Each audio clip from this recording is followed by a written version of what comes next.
Hello students, आज हम chapter number 9 force and laws of motion का लेक्चर 7 लेके आए हैं। इस लेक्चर में हम एक्सरसाइज के कुछ क्वेश्चन डिस्कस करने वाले हैं। क्वेश्चन नंबर 7 स्टार्ट करते हैं। इससे पहले ये क्वेश्चन आपको करा दिए गए थे। तो क्वेश्चन नंबर 7 है a 8000 kg engine pulls a train of 5 wagons each of 2000 kg। और जो वेट है आपका, मतलब जो मास है, वेट नहीं सॉरी मास है 2000 kg है। Along a horizontal track if the engine exerts a force of 40,000 newton and the track offer a friction force of 5000 newton then calculate. पहले पार्ट में आपसे पूछा गया है द नेट एक्सेलरेटिंग फोर्स, तो net accelerating force बताना है। Second part में आपसे पूछा गया है the acceleration of the train. Third part में पूछा गया है the force of dragon 1 on dragon 2, मतलब जो आपकी बुगी है उससे उन दोनों के बीच में आपका कितना फोर्स एक्सर्ट हो रहा है। तो फर्स्ट ऑफ ऑल में आपको नेट एक्सेलरेटिंग फोर्स आपको निकालना है। तो एक्सेलरेटिंग फोर्स के लिए आप क्या निकालोगे, force exert by the engine minus होगा फिक्सन फोर्स, कितना आपका फिक्सन फोर्स लग रहा है। तो इंजन पर कितना फोर्स आपका एक्सर्ट हो रहा है, तो 40,000, और माइनस जो फ्रिक्शन फोर्स कितना है आपका 5,000। तो 40,000 माइनस 5,000 35,000, और 35,000 को क्या लिख सकते हैं 3.5 इंटू 10 की पावर 4 न्यूटन। तो आपका नेट एक्सेलरेटिंग फोर्स आ गया। अब क्वेश्चन में आपसे एक्सेलेरेशन ऑफ द ट्रेन और पूछा गया है। तो एक्सेलेरेशन निकालने के लिए आप न्यूटन्स का जो सेकंड लॉ ऑफ मोशन है वो आप लगा सकते हो, वो आपका F बराबर m में होता है। तो एक्सेलरेटिंग फोर्स निकालने के लिए मास इनटू एक्सेलेरेशन, तो A बराबर F अपॉन m। तो आप, लेकिन यहाँ जो मास निकालना है, जो मास ऑफ द ट्रेन जो दिया हुआ है वो 1 का दिया हुआ है। तो 1 का निकालने के लिए 1 का जो दिया हुआ है वो आपका 2000 दिया हुआ है, और उसकी वैगन कितनी है, वैगन्स आपकी 5 है। तो 5 से आप मल्टीप्लाई कर दोगे, तो 5 मल्टीप्लाई बाई 2000, तो आपका कितना आ जाएगा 10,000 kg आ जाएगा। तो ये आपका मास आ गया। एक्सेलेरेशन आप निकाल सकते हो, क्योंकि एक्सेलेरेशन बराबर होता है फोर्स अपॉन मास। तो फोर्स की वैल्यू कितनी है, 35,000 अपॉन 10,000, तो कितना हो गया 3.5 मीटर पर सेकेंड स्क्वायर। तो ये आपका सेकंड पार्ट में एक्सेलेरेशन पूछा गया था, ये आपने कैलकुलेट किया। थर्ड पार्ट में आपसे पूछा गया है the force of wagon 1 on wagon 2। तो फोर्स कितना आपका एक्सर्ट हो रहा है, तो ये आपको निकालना है। तो यहाँ पर आपका जो फोर्स आ रहा था, नेट एक्सेलरेटिंग फोर्स जो आपका एक्सर्ट हो रहा था वो 35,000 है, और एक्सेलेरेशन आपका यहाँ से आ गया। और इसके साथ आप क्या लेके चलोगे, 2000 क्या है उसका मास, ठीक है। तो फोर्स आपका निकल जाएगा, किसके लिए, जो आपका एक वैगन से दूसरे वैगन पर लग रहा है, दूसरे के कारण जो आपका पहले पर लग रहा है।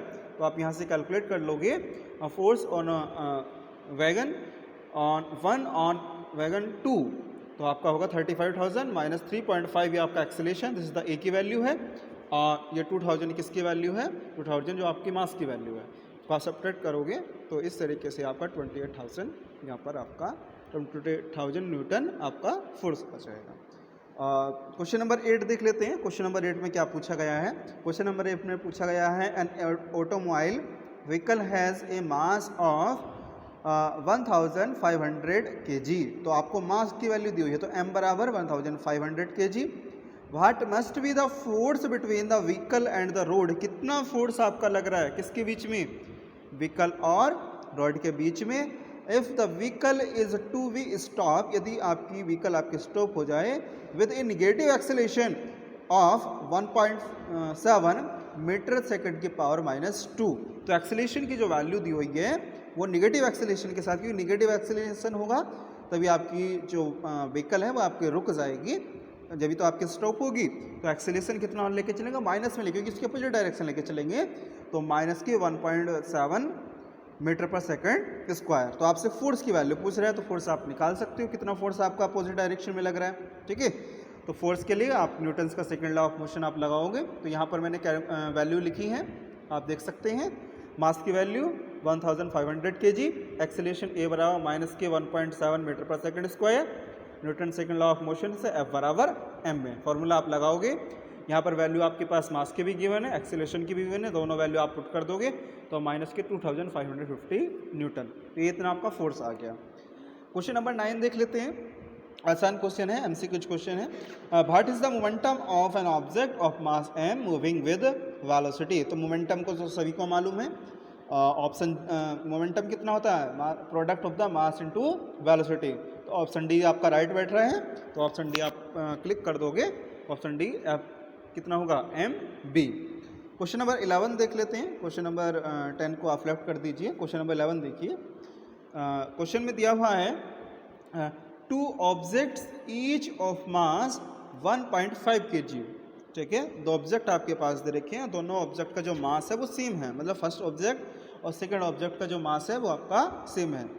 Moving in the same straight line but opposite direction, दोनों की जो डायरेक्शन वो अपोजिट है और स्ट्रेट लाइन में मूव कर रहे हैं। ठीक है, the velocity of each object is 2.5 meter second inverse before the collision during which they stick together. What will be the velocity of the combined object after collision। तो collision के बाद उसकी कितनी वेलोसिटी होगी, ये आपसे पूछा गया है। तो आप क्या लिखोगे, पहले तो आप क्या करोगे, पहले आपका जो ऑब्जेक्ट कंबाइन हुआ, मतलब कॉलिजन से जब कॉलिजन करा रहे थे, कॉलिजन के समय जो आपका कंबाइन हुआ वो आप मास निकालोगे। तो और उसकी जो आपकी फर्स्ट ऑब्जेक्ट की वेलोसिटी दी हुई है वो कितनी दी हुई है आपके पास 2.5, और एक जो है वो दूसरी अपोजिट डायरेक्शन में जा रहा है, तो वेलोसिटी अपोजिट डायरेक्शन में तो उसको माइनस में लेके चलोगे। तो पहले क्या लिखोगे, मास ऑफ फर्स्ट ऑब्जेक्ट, इस तरीके से आप लिखोगे। तो mass of first object m1 बराबर 1.5 kg। इसी तरीके से आप लिखोगे mass of second object m2 बराबर 1.5 kg, क्योंकि दोनों का मास सेम है। इसके बाद क्या लिखना है, velocity of first object before collision. तो कॉलिजन से पहले जो उसकी वेलोसिटी है उसे आप u1 से डिनोट करोगे, तो u1 बराबर आपका हो गया 2.5 मीटर पर सेकेंड। ठीक है, velocity of second object before collision, तो सेकंड ऑब्जेक्ट की जो वेलोसिटी है वो कितनी है, u2 बराबर माइनस के 2.5 मीटर पर सेकेंड। आपसे क्या पूछा गया है, आफ्टर कॉलिजन, कॉलिजन के पास बाद कितना आपका मास होगा। लेकिन क्वेश्चन में क्या पूछा गया है, क्वेश्चन में आपसे कंबाइंड वेलोसिटी पूछी गई है। ठीक है, दोनों अपोजिट डायरेक्शन में मूव कर रहे हैं और टकराने के बाद उसकी कितनी वेलोसिटी होगी, मतलब कॉलिजन के बाद कितनी वेलोसिटी होगी। तो mass of combined object after collision, उसका मास कंबाइन होगा, तो मास कितना हो गया 1.5 प्लस 1.5 इक्वल टू 3 kg। तो ये आपका मास हो गया। अब क्या करोगे, कंबाइन होने के बाद आप वेलोसिटी कितनी मान लोगे, v मान लोगे, v मीटर पर सेकंड। तो initial velocity is equal to final velocity, conservation momentum का फॉर्मूला लगा दोगे। ठीक है, तो mb मतलब टोटल मास और आपकी जो वेलोसिटी आ रही है, और m1 u1 plus m2 u2, सभी वैल्यू आप यहाँ पर पुट कर दोगे और वेलोसिटी आप निकाल लोगे। तो मास कितना है 3 है, वेलोसिटी आपको कैलकुलेट करनी है। मास m1 जो है 1.5 है, उसकी जो वेलोसिटी u1 है 2.5, m2 जो मास है उसकी वैल्यू 1.5 है और u2 जो है माइनस के 2.5 है। इससे आप सोल्व करोगे तो आपकी जो वेलोसिटी आएगी वो कितनी आएगी, 0 आएगी। क्यों, क्योंकि यहाँ पर मास और वेलोसिटी दोनों इक्वल है लेकिन अपोजिट डायरेक्शन में है, तो इस वजह से जो आपकी वेलोसिटी होगी वो कितनी होगी, आपकी 0 होगी।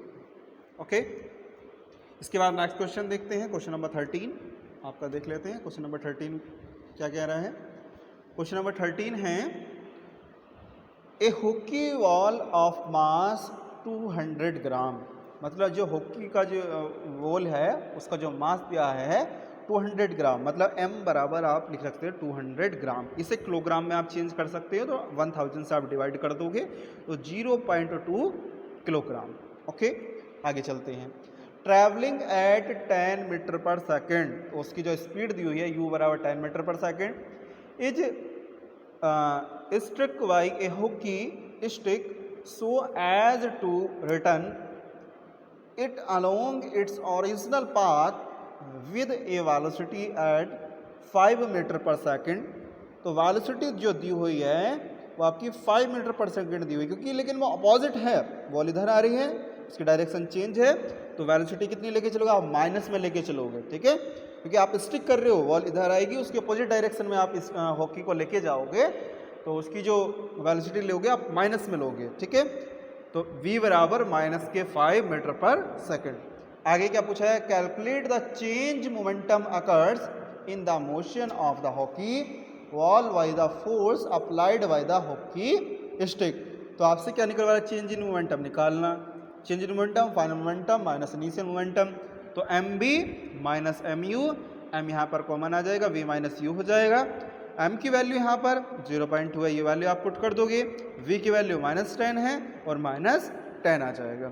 इसे आप सिंप्लीफाई करोगे तो माइनस माइनस कितना हो जाएगा, माइनस ही रहेगा सिंबल तो, लेकिन ये ऐड हो जाएंगे, दोनों सिंबल माइनस के हैं, तो 10 + 5 आपका 15, माइनस का आप बाहर आ गया, इसकी जब आप मल्टीप्लाई करोगे तो माइनस के 3 kg × मीटर पर सेकंड। तो आपका जो चेंज इन मोमेंटम होगा, पी की जो वैल्यू होगी -3.0 किलोग्राम × मीटर पर सेकंड, ठीक है। नेक्स्ट क्वेश्चन देख लेते हैं, question number 14। A bullet of mass 10 gram travelling horizontal with a velocity of 150 metre पर second inverse, 150 metre second inverse sticks a stationary wooden block and comes to rest in 0.03 second. Calculate the distance of penetration of the bullet into the block. Also calculate the magnitude of the force exerted by the wooden block on the bullet. तो आपसे question में क्या calculate कराया गया है, पहले जो given data है हम उसे लिख लेते हैं।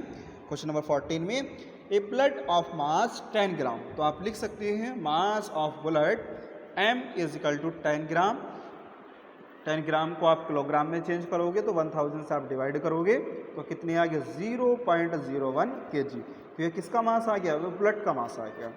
और क्या गिवन है क्वेश्चन में आपसे पास गिवन है horizontally with a velocity of 150 metre second inverse. तो मतलब आपके पास जो वेलोसिटी है वो कितनी है आपकी, u बराबर 150 मीटर पर सेकंड, और फाइनल वेलोसिटी क्या हो जाती है, कम टू रेस्ट, तो फाइनल वेलोसिटी कितनी होगी आपकी, 0 हो गई। और टाइम कितना दे रखा है, t बराबर t = 0.03 सेकंड, ठीक है। अब आप न्यूटन का फर्स्ट लॉ ऑफ मोशन लगा सकते हो, तो इससे आप एक्सेलरेशन निकाल सकते हो। Newton's first law of motion v = u + at, तो a आप निकालोगे तो a की वैल्यू आपको निकालनी है, तो फाइनल वेलोसिटी तो 0 हो गई, u की वैल्यू 150 हो गई, प्लस a × t की वैल्यू होगी 0.03। आप जब इधर लेके जाओगे आपका माइनस में हो जाएगा, a = माइनस के 150 अपॉन 0.03, तो आप इसे जब सिंप्लीफाई करोगे माइनस के 5000 मीटर पर सेकंड स्क्वायर, ठीक है। तो ये आपका क्या आ गया, आपका एक्सेलरेशन फाइंड आउट हो गया। जब एक्सेलरेशन निकल गया, क्वेश्चन में आपसे क्या निकालना है, आपको क्वेश्चन में क्या निकालना है, कैलकुलेट द डिस्टेंस, एक तो आपको डिस्टेंस निकालनी है, और also calculate the magnitude of the force exerted by the wooden block of the bullet, और आपको फोर्स भी फाइंड आउट करना है। तो आप यहाँ से S निकाल सकते हो। S निकालने का फॉर्मूला, जब आपके पास A भी गिवन हो, V भी गिवन हो और U भी गिवन हो, तो आप कौन सी इक्वेशन लगाओगे, v² = u² + 2as, ठीक है। तो v² = u² + 2as, final velocity 0 हो रही है तो 0, u कितना है आपका 150 का स्क्वायर कर लोगे, प्लस 2, a की वैल्यू माइनस के 5000 है, यहाँ वैल्यू आप पुट कर दोगे और ऐसा आपको कैलकुलेट करना है, ठीक है। तो आप इधर लेके जाओगे, आपका प्लस में हो जाएगा, अपोजिट साइड लेके जाओगे तो 5000 के मल्टीप्लाई 2 से करोगे तो 10000 हो जाएगा, तो 10000 हो गया, इसका स्क्वायर करोगे तो इसे आप सिंप्लीफाई करोगे तो 2.25 मीटर आ जाएगा, तो ये डिस्टेंस आ गई। अब magnitude of the force applied आप निकालोगे, कितना फोर्स आपका अप्लाइड हो रहा है, तो by the bullet on the block, तो फॉर्मूला लगेगा F बराबर ma। और मास कितना है आपके पास, मास दिया हुआ है, कितना दे रखा है आपके पास, मास दे रखा है 10 ग्राम, ठीक है। और 10 ग्राम को आपको ने किलोग्राम में चेंज किया तो ये मास आप लिखोगे कितना है, 0.01 मल्टीप्लाई लिखोगे और जो आपका साथ साथ मल्टीप्लाई करोगे जो आपका एक्सेलेरेशन है, एक्सेलेरेशन कितना है माइनस के 5000 से मल्टीप्लाई करोगे तो फोर्स कितना आ जाएगा माइनस के 50 न्यूटन। तो आपसे क्वेश्चन में ये पूछा गया था कि बुलेट कितना जो आपका ब्लॉक है उस पर कितने फोर्स से कितना फोर्स आपका अप्लाई कर रही है, जो आपकी बुलेट है वो कितना फोर्स अप्लाई कर रही है। ठीक है, तो ये आपको फोर्स की वैल्यू आपकी आ गई।